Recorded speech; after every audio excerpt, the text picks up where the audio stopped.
Allora, la prima notizia è che sicuramente di cui avrete sicuramente sentito parlare, è quella che è stato hackerato Andrea Galeazzi. Andrea Galeazzi, lo sapete, è un noto youtuber, content creator, non so, che parla appunto di recensioni di dispositivi, eccetera. Insomma, gli hanno hackerato l'account. E a quanto pare è molto interessante. Cioè, allora, lui non ha detto tantissimi dettagli. Mi sarebbe piaciuto vedere tipo l'email, no? E l'email è un po' anche il dominio, anche se comunque è abbastanza facile che venga chiuso subito. Però sarebbe stato interessante. Però, insomma, da quello che ho capito, è anche questa abbastanza interessante. Praticamente partiamo dall'inizio. A quanto pare ha ricevuto un'email di phishing in cui sembrava, questi email sembrava proprio essere da un brand reale con cui collabora abitualmente, e il messaggio era molto credibile perché parlava di un problema che aveva avuto Galeazzi con i microfoni. Tipo, per esempio, se a me venisse un brand e mi chiedesse: guarda, ti do un computer nuovo, e io direi: va bene, visto che hai sempre problemi che vai come un robottino, no? Praticamente la stessa cosa, solo che a me non lo chiede nessuno perché sono sconosciuto. Vabbè, in cui praticamente gli dicevano di fare una collaborazione per dei microfoni perché nei commenti molti utenti si lamentavano del microfono, della qualità del microfono che aveva avuto Galeazzi nei suoi video, e anche lui si lamentava. E quindi insomma era abbastanza credibile perché proprio era un contesto comunque attuale e molto credibile. Quindi gli era stato mandato un link dove appunto lui doveva loggarsi, credo, accedere a questo link con il suo account e poi verificare questa collaborazione, cioè verificare che lui era chi diceva di essere, insomma. E qui già, insomma, anche lui lo diceva, insomma, se mi mandi un'email sai già chi sono, no? Qui lo dice appunto quest'articolo, insomma. Qui dice appunto che probabilmente è stata fatta con l'analisi del contesto, è stata fatta con l'intelligenza artificiale, perché altrimenti doveva esserci una persona che andava ad analizzare tutti i commenti di Galeazzi, dei video di Galeazzi, per capire che c'era il problema del microfono. E quindi insomma, altra cosa, che il phishing si sta evolvendo, o comunque i malware si stanno evolvendo, proprio perché c'è l'intelligenza artificiale. Quindi, insomma, questo attacco di phishing non mirava tanto alla tecnica, che comunque è tecnico, poi vi farò vedere un paio di cose, ma soprattutto a cercare un contesto valido per la vittima. E cosa è successo? Praticamente questo attacco, ecco qui lo dice, questo attacco è stato fatto tramite OAuth, non so. OAuth non è l'attacco, come ho letto in alcuni articoli in cui dicevano la tecnica di hacking. No, allora, chiariamo. OAuth non è una tecnica di hacking, è una tecnologia che permette alle applicazioni di scambiarsi informazioni senza che l'utente debba condividere la password. Praticamente è l'accedi con Google, accedi con Facebook, no? Per esempio, invece di dare la tua password ad un sito terzo, X, diciamo, Google genera un codice digitale temporaneo, se usate accedi con Google, no? E questo codice praticamente dice al sito X: puoi entrare, ma solo per fare queste specifiche cose che l'utente ha approvato. Dopo vi faccio anche vedere. Quindi, per esempio, se voi volete utilizzare un sito web che vi fa stampare le vostre foto, diciamo, tipo un fotolibro, no? Invece di scaricare 100 foto dal vostro cloud o sul vostro computer, dalla vostra macchina fotografica, quello che è, voi che fate? Magari ce le avete già su Google Foto e quindi voi fate importa da Google Foto. Qui si apre una piccola finestrella che vi chiede il permesso di accedere alla vostra libreria di Google Foto come se foste voi. Praticamente vi dice: l'app X, sito che stampa foto, diciamo, chiede il permesso di accedere alla tua libreria di foto di Google. E vi viene praticamente una piccola finestrella dove c'è questo, i vostri cosa dovete accettare, e quando cliccate su accetta, Google non dà la password o la vostra password a questo sito di stampare le foto, gli dà invece un codice digitale temporaneo. E questo può essere usato da quell'applicazione web soltanto per leggere le foto di quell'utente per un certo limite, tipo per le prossime 2 ore, ma può fare solo quello, perché è stato configurato per accedere solo alle foto. E quindi poi il sito web usa questo codice digitale appunto per prendere queste foto da il vostro Google Foto. Insomma, funziona così. Questo è utilizzato per non dare la vostra password ad un sito terzo. Perché se no, come avrebbe potuto fare il sito terzo per accedere e prendere le vostre foto da un servizio di Google? Ovviamente è con la vostra password, però chiaramente non è sicuro dare la password del vostro account Google ad un'altra applicazione, no? Perché, cioè, chissà che ci fa.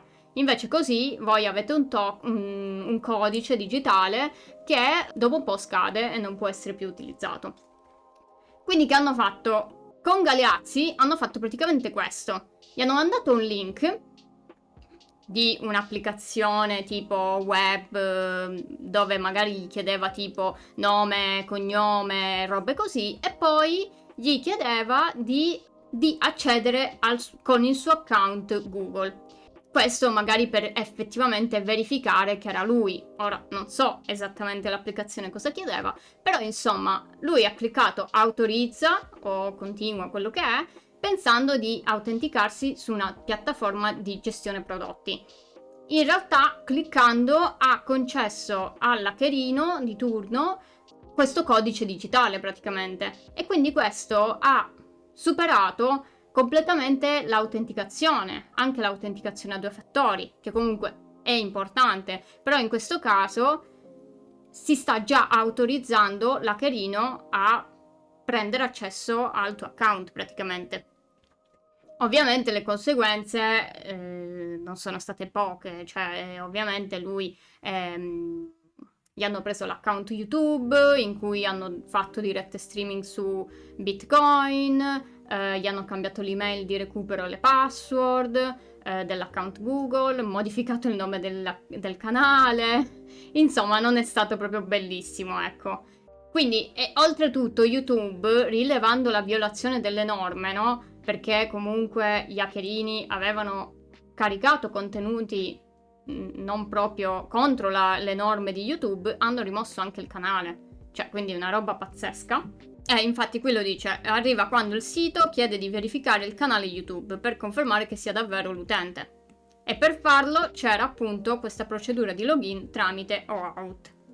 Quindi insomma è stato particolare come attacco e si parlava anche delle passkey, no? Le passkey sono praticamente, ho fatto un video su questo, se vi interessa lo potete andare a vedere, dove ho spiegato molto meglio le passkey. Eccole qua, aspettate, queste qui, alla fine le passkey. Praticamente cosa sono? Sono delle chiavette USB o anche il vostro stesso telefono che si collega ad un account e dovete poi confermare voi con diciamo il dito, scansionando il dito o la faccia, robe così, in modo da non usare la password. In questo caso anche la passkey non avrebbe salvato la situazione. Con un phishing classico, cioè senza questa cosa di OAuth eccetera, le passkey sono molto forti perché le passkey si legano al sito, all'account con cui tu lo colleghi. Quindi se io lo collego a Google, se la passkey legge Google però con lo 0, cosa molto, cioè si fa per magari rendere simile l'URL di phishing, il link di phishing, quindi per esempio cambi una O con lo 0, o l'altra volta parlavamo anche di altre tecniche, insomma, la passkey non dà accesso perché appunto vede che il link non è quello collegato a quando avete appunto collegato la passkey. In questo caso la passkey non sarebbe stata molto d'aiuto probabilmente, perché voi comunque accedete sempre, è come un login, no? Solo che invece di inserire la password voi dovete accettarlo tramite la vostra passkey, che può essere anche semplicemente il vostro telefono, ve l'ho detto, e in quel caso quindi voi accettavate tramite telefono, tramite questa passkey, però alla fine arrivavate sempre ad autorizzare. Se voi alla fine autorizzavate, avevate dato sempre quel codice digitale all'hackerino. Un modo invece per proteggersi è questa programma protezione avanzata di Google. Vediamo se lo trovo. In cui praticamente è un po' più scomodo, però sono delle sicurezze in più. Perché per accedere al vostro account dovete, su un nuovo dispositivo, non basta un SMS, una notifica come ad esempio l'autenticazione a 2 fattori, ma dovete inserire una chiavetta fisica o usare la passkey dal vostro telefono. E poi in più blocca gli accessi non autorizzati alle app. Perché cosa è successo? Con Galeazzi gli hackerini hanno creato un'applicazione Google. Si può fare tramite alcune cose di Google, potete creare banalmente un'applicazione e poi scrivervi un programmino che utilizza praticamente dei codici che vi dà Google.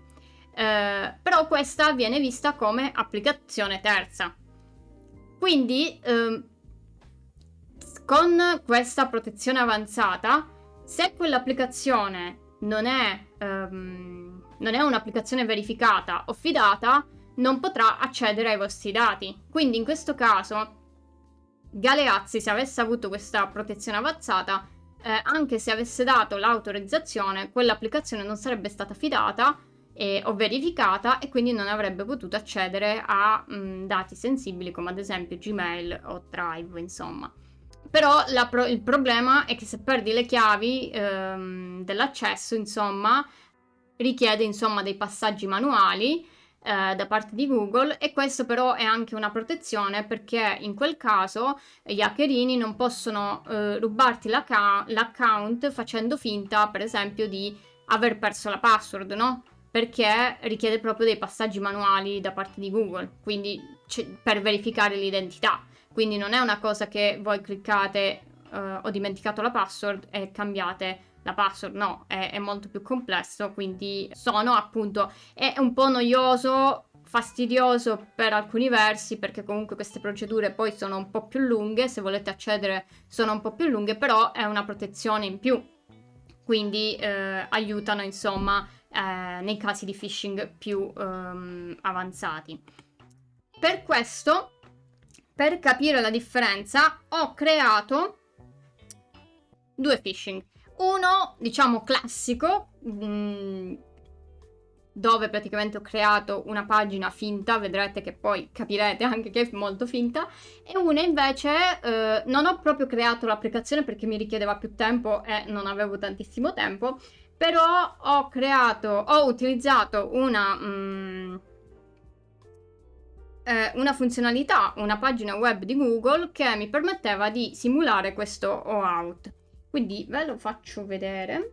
Allora, ho creato quest'email molto simile ad un'email, diciamo, cioè questo HTML, cioè questa pagina me la sono fatta creare da, ovviamente, Gemini, perché l'ho fatta ieri, quindi ero un po' anche di fretta, però devo dire, l'ho fatta bene.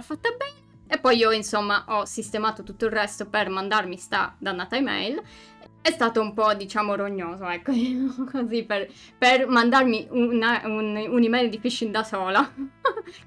Però, insomma, diciamo che ci arriva un'email del genere.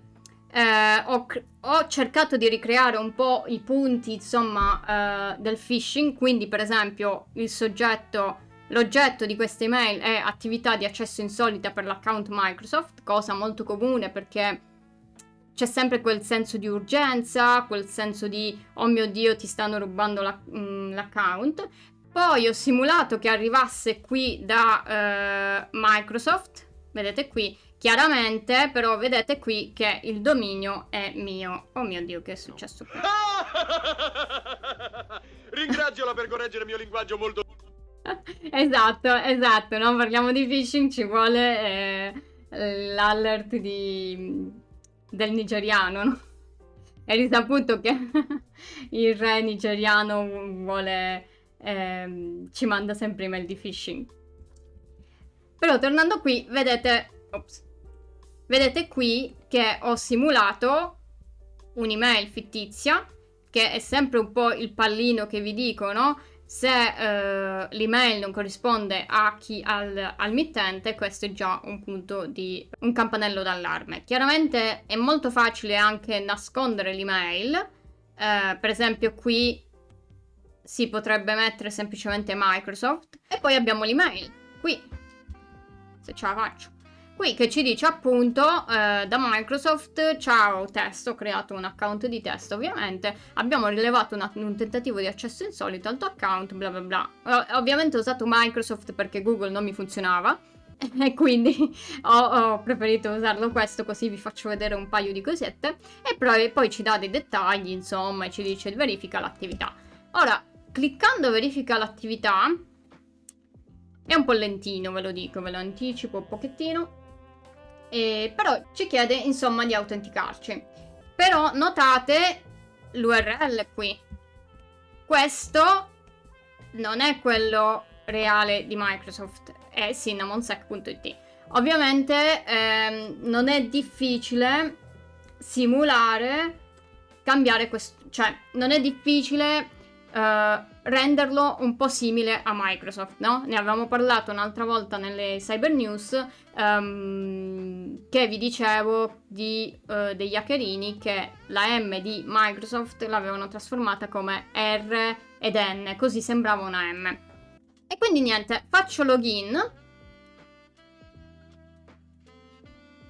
e qui vedete che c'è la pagina sempre di Microsoft, ovviamente anche qui il dominio è diverso, che appunto mi manda una notifica. Ora mi chiederà la notifica e mi arriva ovviamente l'autenticazione a 2 fattori sul mio telefono. Io accetto, ho il Face ID, eccetera, e fa l'accesso. Ora non so se funzionerà perché mi ha dato dei problemi ieri. E insomma, qui mi dà un errore perché insomma ho avuto un po' di problemi e non sono riuscita a sistemarla. Però quello che vi voglio far vedere non è tanto questo, quanto quello che si può rubare. Perché vedete qui io nella mia nel mio terminale, no, sono riuscita a rubare praticamente il token, vedete qui username test, l'email, il token sono catturati, password non c'è perché ho utilizzato l'autenticazione a 2 fattori e se faccio così io ho tutto il cookie. Se io utilizzo questo cookie e lo inserisco all'interno del browser, funzionerà e io posso accedere alle email nel mio caso di questo test 1, 2, 3, insomma. Però questo è come funziona una normale email di phishing e quindi questo ve lo volevo far vedere perché così siamo riusciti a superare anche l'autenticazione a 2 fattori. Con questo non vi voglio dire non utilizzate l'autenticazione a 2 fattori, è importante utilizzarla perché il phishing più comune non usa queste tecnologie, cioè sì, le usa, ma quelle molto molto più comuni, diciamo, non le utilizzano, cercano di rubare le password e quindi è sempre una protezione. Però vi voglio far vedere cosa è successo invece, secondo me, con Galeazzi. Praticamente questo è uno strumento di Google dove praticamente si può simulare questo OAuth. Vedete qui appunto c'è scritto OAuth. Quindi cosa succede? Quando voi configurate OAuth, in realtà avete diverse cose, che ora non vi sto a dire tutto come funziona tutto quanto, magari ci farò un video più in là o magari nel live quando arriveremo a questa tecnologia. Però la cosa che dovete sapere è che ci sono degli scope, praticamente quello che può fare chi ha questo codice digitale. E gli scope, o quello che si può fare, sono tutti questi praticamente, vedete, sono un bel po'. E come funziona? Voi scegliete lo scope e poi create un codice digitale. Quindi, per esempio, ora voglio prenderne uno dell'utente, se mi ricordo come si chiama, perché non è che mi ricordo. Ah, people, eccolo qua. Ecco, vedete qui, per esempio, possiamo fare user info email, quindi andiamo a semplicemente leggere l'email dell'utente.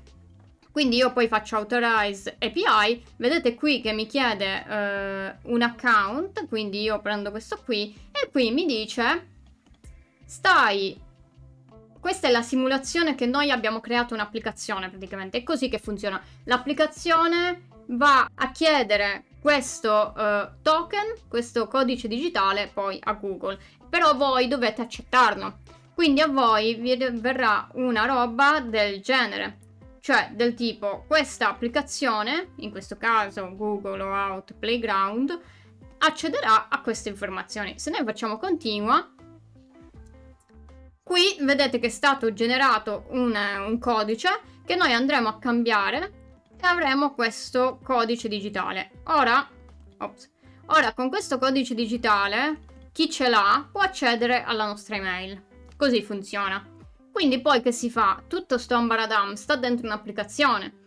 Questa applicazione prenderà questo access token, che è appunto il codice digitale di cui vi parlavo all'inizio, prenderà questo codice e lo va a e lo utilizzerà per farci cose. In questo caso leggerà solo l'email. Per esempio, in questo caso, se un'applicazione ha il profilo e vuol far vedere la nostra email di Google, questo basta e avanza.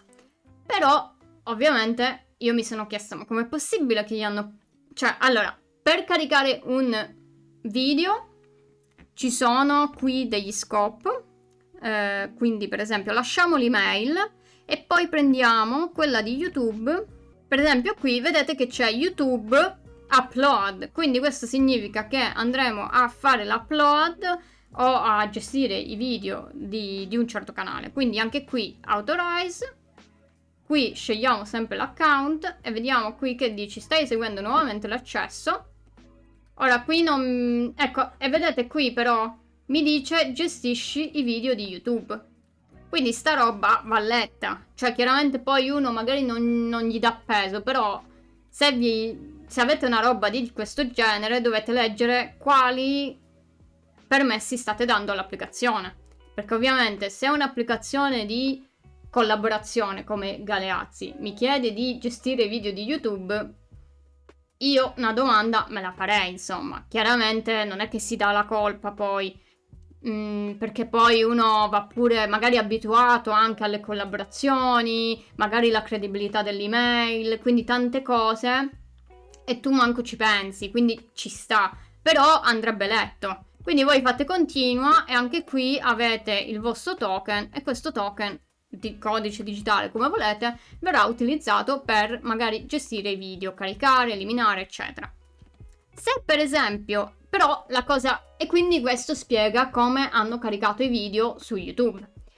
Però poi mi sono chiesta, ma come hanno fatto a cambiargli la password? Perché tra questi permessi non ce n'è uno che dice cambia password, però ce n'è uno per cambiare l'email di recupero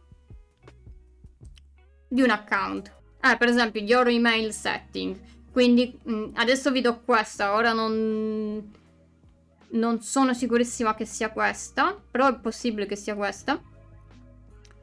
Che hanno fatto? Loro hanno cambiato l'email di recupero dell'account Gmail e poi hanno utilizzato la funzione di ho dimenticato la password. Così il codice che gli veniva inviato, che Google manda quando poi fate il dimenticato la password, vi arriva nell'email di recupero o nell'email stessa, no? Però anche qui, se io seleziono questo e faccio authorize, vediamo come cambia. Anche qui ti dice stai eseguendo di nuovo, sei sicuro, eccetera. Qui, vedete qui, adesso ne ho di più. Adesso mi dice gestire i video di YouTube e visualizzare, modificare o creare impostazioni e filtri email in Gmail. Quindi oltretutto io li devo accettare. Quindi accettando, chiaramente se ne avete tanti secondo me poi diventa pure fastidioso e quindi fate seleziona tutto, però bisogna stare attenti a sta roba.